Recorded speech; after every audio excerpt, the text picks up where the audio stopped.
Bien-aimés dans le Seigneur, shalom, partout où vous me suivez, partagez cette vidéo et prions pour notre pays.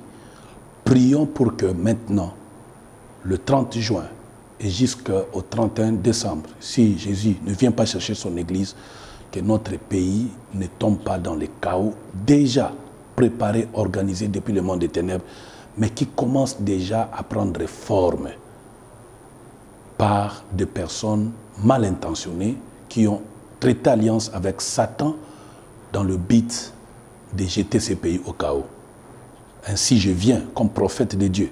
Vous allez vous souvenir, nous avions prophétisé l'accession au pouvoir de l'ex-président Joseph Kabila à 2 reprises. Nous avions prophétisé l'arrivée au pouvoir de M. Félix Antoine Tshisekedi. Nous avions en son temps prophétisé de la mort de Mzee Laurent Kabila. Ainsi, nous venons également vous alerter en tant que prophète que le temps où nous traversons dans notre pays, alors que d'un côté, les dirigeants se battent pour résoudre ces problèmes de pandémie mondiale qui déjà créent trop de problèmes dans notre économie et dans la gestion de notre vie quotidienne, je voudrais réveiller l'attention de tous les services de sécurité, de nos forces armées, de la police, de la présidence de la République sur un complot. En tant que prophète, nous avons reçu les messages sur lesquels ils s'organisent un complot au niveau de jeter ces pays à un chaos qui va profiter finalement à un découpage de notre pays. Ce que vous constatez, ce que vous voyez et ce que vous avez comme information concernant le message que je donne sont des choses non seulement vraies, mais il y a plus de détails liés à cela, selon que le Seigneur nous a montré. Ainsi, j'invite tous les leaders chrétiens, tous les leaders charismatiques, tous les leaders spirituels de notre pays à s'élever comme un seul homme, d'établir des programmes de prière.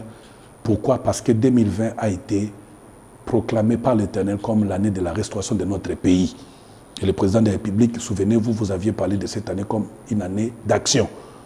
Et la seule action que le peuple doit bénéficier, l'Église attend, le monde attend de nous, c'est une action positive, une action de restauration.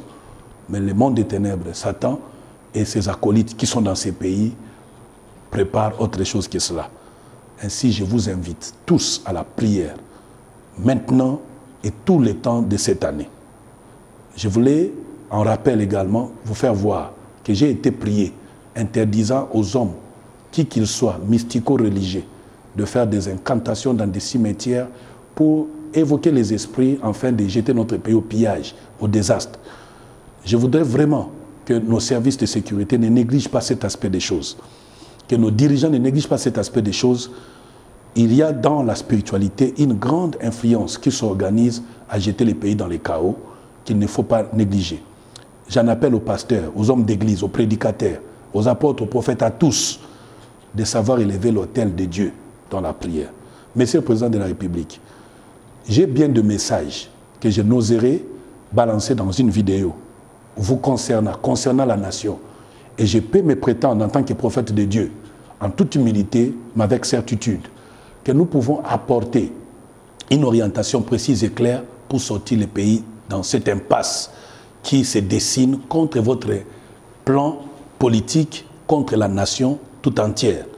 Et donc, nous sommes disposés à vous disposer et à vous transmettre ce message. Et cela est tellement important. Je voudrais, par rapport à ceci, inviter tous les peuples congolais, partout où vous êtes, de vous lever comme un seul homme et à prier pour notre nation. De prier de manière à ce que nous accédons au partage d'héritage de cette nation. Constatez avec moi que ces pays a des richesses qui sont des héritages dont bénéficient les étrangers plutôt que les Congolais propriétaires de la terre. Il est possible de mettre terme à ce genre d'influence qui est totalement diabolique. Et par la grâce de Dieu, au travers des prières, des sacrifices, nous avons réussi à savoir que faut-il faire. Que doit faire l'Église, que doit faire l'État congolais, que doit faire le peuple congolais pour sortir de cette impasse. Je ne suis pas seul à porter ces messages. Bien des hommes de Dieu, de servantes de Dieu, partout dans le monde, congolais ou étrangers, ont reçu des messages similaires. Mais nous pourrons ajouter à ce qui a été dit implice. C'est pourquoi, pour des raisons de responsabilité, pour des raisons prophétiques et diplomatiques, je voudrais inviter le président de la République et lui demander en tant que garant de la nation et père de la nation à ouvrir l'espace pour recevoir ces orientations de la part du Seigneur pour notre pays.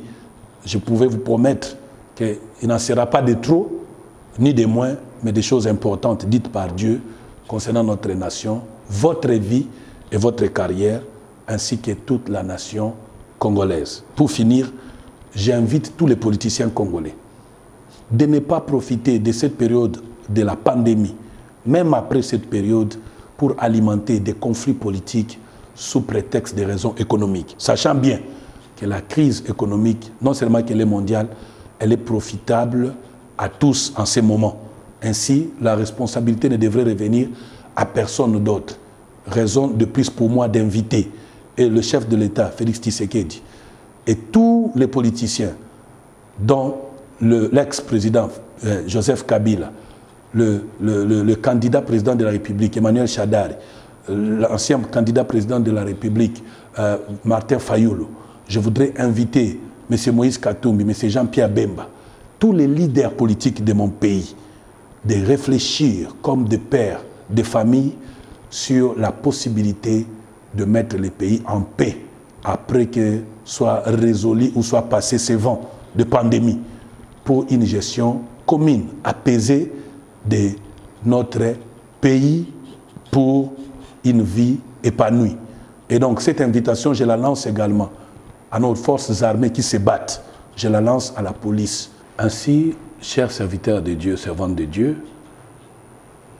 comme vous le savez, le 12 avril, c'est la Pâque. Fêtons la Pâque en famille, fêtons la Pâque dans l'attitude des prières, pensons à la mort, à la résurrection de notre Seigneur Sauveur, Jésus-Christ. Et aussi prions pour la nation et contre cette pandémie, contre cet esprit de mort. Nous demandons aux autorités d'ouvrir l'espace public en respectant bien sûr les règles d'hygiène et la distanciation pour des prières à la célébration de la Pâque. Que Dieu vous bénisse et que Dieu bénisse la RDC. C'était le christianisme authentique.